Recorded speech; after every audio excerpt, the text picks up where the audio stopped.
me souvenant que M. Verland, ici présent, avait fait déjà pas mal de bio, et, et notamment celle qui est gigantesque de Gainsbourg, de Serge Gainsbourg, c'est lui.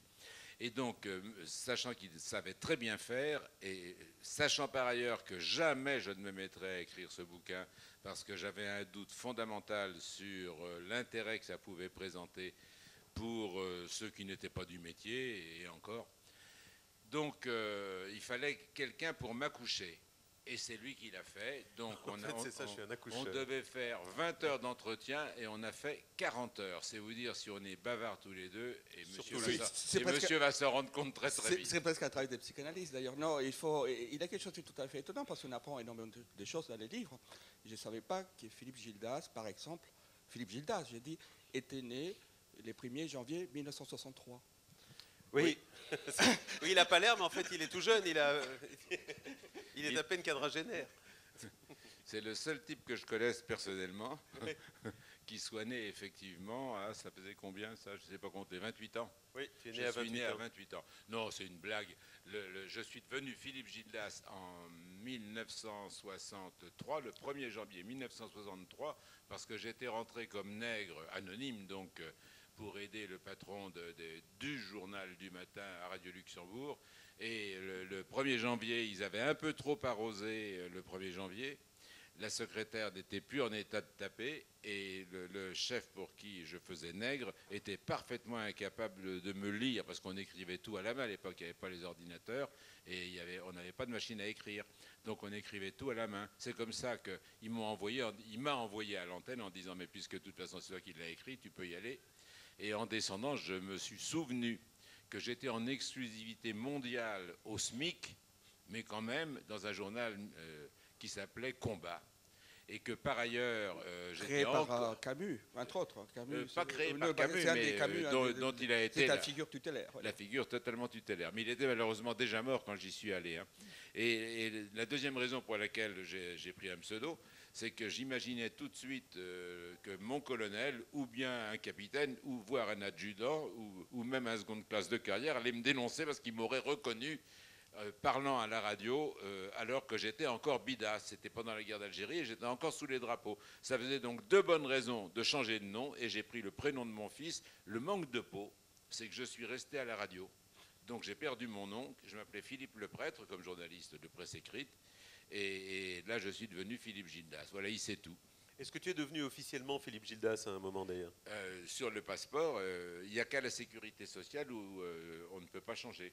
Parce que Marie s'appelle Parce que Marie s'appelle Marie Gildas. Marie Gildas, oui. Voilà. Non, sur tous les passeports, sur tous les papiers officiels, sauf la sécurité sociale, je m'appelle Gildas, ou pour certains, le prêtre dit Gildas. Et justement, Gilles, comment est-ce que, d'ailleurs, la question, je pose rarement cette question, comment on choisit les titres d'un livre? Parce que, à mon avis, les titres sont un peu trompeurs, parce que ce n'est pas simplement la télé apparaît un parti, mais ce n'est pas les sujets les plus importants du livre. Non, c'est la carrière de Philippe, et c'est ça qu'on a développé lors de ces 40 heures d'entretien dont parlait Philippe.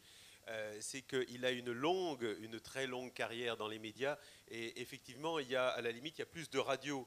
Il y a plus de Radio Luxembourg, de France Inter et bien entendu d'Europe 1 dans le bouquin que de télévision. En tout cas sur une plus longue période.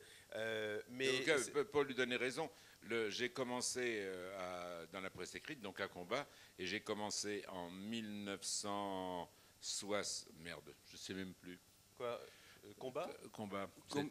En sortant du CFJ, donc je suis sorti. 58, vous étiez. Non, je rentre au CFJ, donc j'ai commencé en 60. Donc ça fait réellement, tu as raison, 50 ans cette année. 50 ans dans le métier, et sur ces 50 ans, il y a eu, on va dire, 15 ans à Canal+, et avant, il y avait eu 3 ans sur la première chaîne, ça fait 18 ans. Et puis par ailleurs, pendant 4 ou 5 ans, j'ai fait tantôt La tête et les jambes, tantôt La chasse au trésor, tantôt étant une expression bretonne. Donc c'est important de la façon dont vous racontez là, parce que le livre est un peu construit comme ça.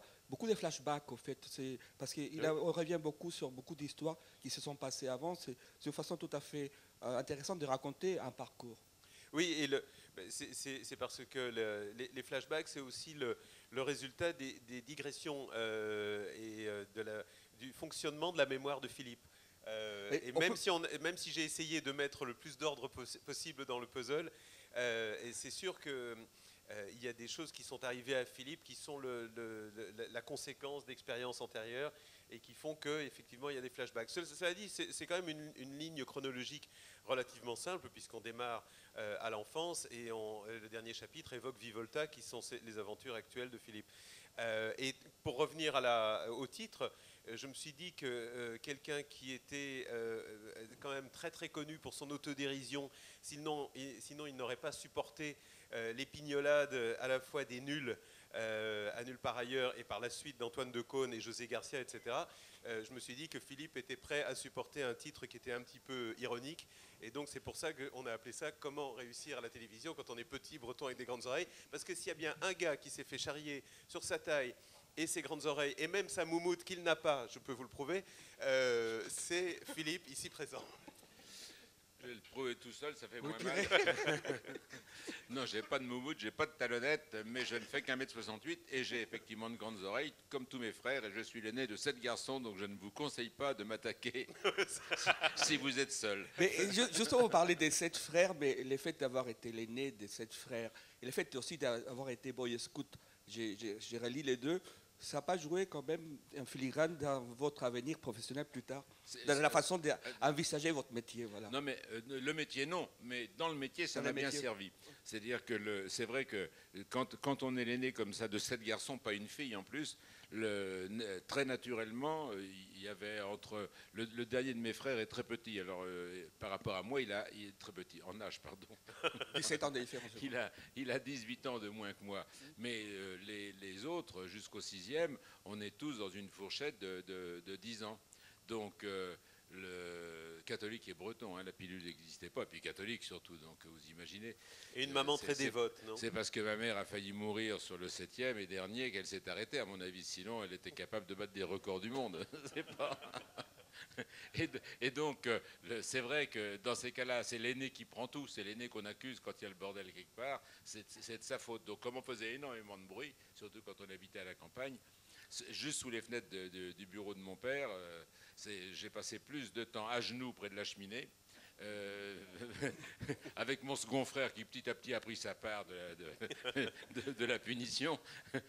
J'en ai passé plus que tous mes autres frères réunis, hein, ça fait aucun doute. Et ensuite, alors, quand je suis arrivé à Bourges, le changement était tellement radical par rapport à la campagne que je me suis inscrit au scout parce que ça permettait de retourner à la campagne, de faire des sorties le dimanche. Enfin bref, je n'aimais pas du tout habiter en ville.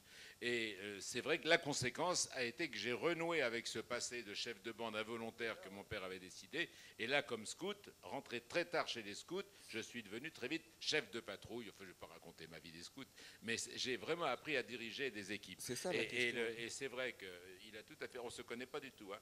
Il a mis le doigt sur une des choses essentielles qu'on voit bien dans ce bouquin, c'est que tout au long de ce parcours dans tous les médias, j'ai à chaque fois eu la chance d'arriver au bon moment, au bon endroit, et d'avoir la possibilité de monter une équipe. Et à chaque fois, j'ai monté une équipe. Alors à la fin, ça devient plus facile, parce que des gens comme Pierre Lescure, je l'ai trouvé, moi, au centre de formation des journalistes, il sortait de l'école, et puis il m'a récupéré à Canal+, comme patron.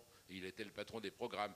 Un type comme Étienne Moujotte, que certains d'entre vous connaissent sûrement, dont j'ai été le patron à la télé dans les années 60, a été ensuite mon patron 15 ans plus tard à Europe 1. Donc c'est vrai que c'est une grande famille qu'on retrouve un petit peu brassée et dans laquelle je fais partie des cadres. Donc il faut jamais insulter l'avenir, en fait. Ah, il ne faut jamais insulter l'avenir. Je suis très jeune encore. Donc C'est vrai que c'est un grand talent de Philippe de s'être toujours très bien entouré. Mais ce qui est particulier aussi, c'est qu'il avait cette formation de journaliste et que d'entrée de jeu, il a préféré le secrétariat de rédaction, qui est une tâche a priori ingrate. Quand on sort du CFJ, on a plutôt envie d'être grand reporter. C'est celui qui met en page les papiers des autres, hein.